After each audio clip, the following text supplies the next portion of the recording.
இலங்கை அதிபர் தேர்தலில் சஜித் பிரேமதாசவே வெற்றி பெறுவார் என அவரது ஐக்கிய மக்கள் கட்சியின் நாடாளுமன்ற உறுப்பினர் முஃப்தீர் ரஹ்மான் தெரிவித்துள்ளார். தமிழர்களின் பிரச்சினைகளுக்கு தாங்கள் தீர்வு காணுவோம் எனவும் அவர் கூறியுள்ளார். அவரிடம் நமது செய்தியாளர் ராஜ்குமார் நடத்திய கலந்துரையாடலை தற்போது பார்க்கலாம்.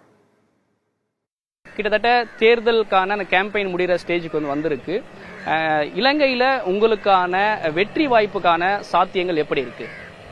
இந்த தேர்தலில் எங்களுடைய கட்சி தலைவர் ஐக்கிய மக்கள் சக்தியின் சஜித் பிரேமதாஸ் அவர்கள் வெல்லக்கூடிய நிலைமையிலே தான் இருக்கிறது. ஏனென்றால் நாங்கள் இந்த தேர்தல் ஆரம்ப காலத்திலிருந்து நாங்கள் பார்த்தோம் என்றால் இன்று நாட்டிலே எல்லா பகுதிகளிலும் சஜித் பிரேமதாஸ் அவர்களுடைய ஆதரவு கூடியிருக்கிறது. அதே போல நாங்கள் பார்த்தோம் என்றால் இந்த நாட்டில் பல இனங்கள் இருக்கிறார்கள். அந்த இனங்களுடைய ஆதரவும் சஜித் பிரேமதாஸ் அவர்களுக்கு தான் இருக்கிறது. வடக்கு கிழக்கு பகுதிகளில் இருக்கக்கூடிய தமிழர்கள் அவர்களுக்கான உரிமைகள், அரசியல் அதிகாரம், பாதுகாப்பு இதெல்லாம் வேண்டும் தொடர்ச்சியா வலியுறுத்திட்டு வராங்க. தமிழர்கள் அதே போன்று சிறுபான்மை மக்களினுடைய வாக்குகள் நிச்சயமா உங்களுக்கு தான் வரும் அப்படின்றது எதிர்பார்க்கலாமா?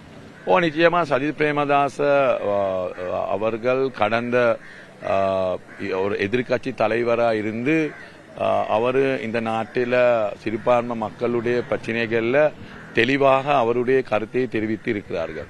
2019 ஜனாதிபதி தேர்தலிலும் அவர் தெளிவாக சொன்னார்கள், 13வது திருத்த சட்டத்தை நாங்கள் ஏற்றுக்கொள்வது, மாகாண சபையை நாங்கள் ஏற்றுக்கொள்வது, அதை அமுல்படுத்த வேண்டும் என்று.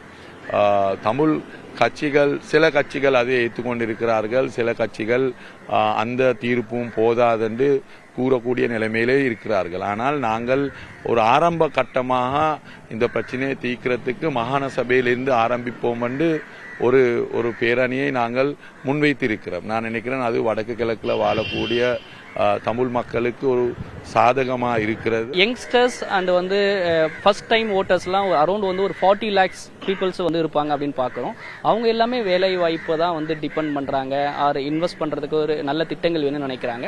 அவங்களுக்கான வாக்குறுதிகளா என்ன இந்த தேர்தல் நீங்க கொடுக்குறோம்? இப்ப நீங்க சொன்னது போல இப்ப யங் கிரவுட் இப்ப இந்த நாட்டில் இருக்கக்கூடிய பெரிய ஒரு பிரச்சனை தான் இந்த நாட்டில் தொழில் வாய்ப்புகள் கடந்த காலம் உருவாக இல்லை. அதனால இந்த நாட்டில் இருக்கக்கூடிய யங்ஸ்டர்ஸ் நிறைய பேர் வெளிநாட்டு சென்றிருக்கிறார்கள்.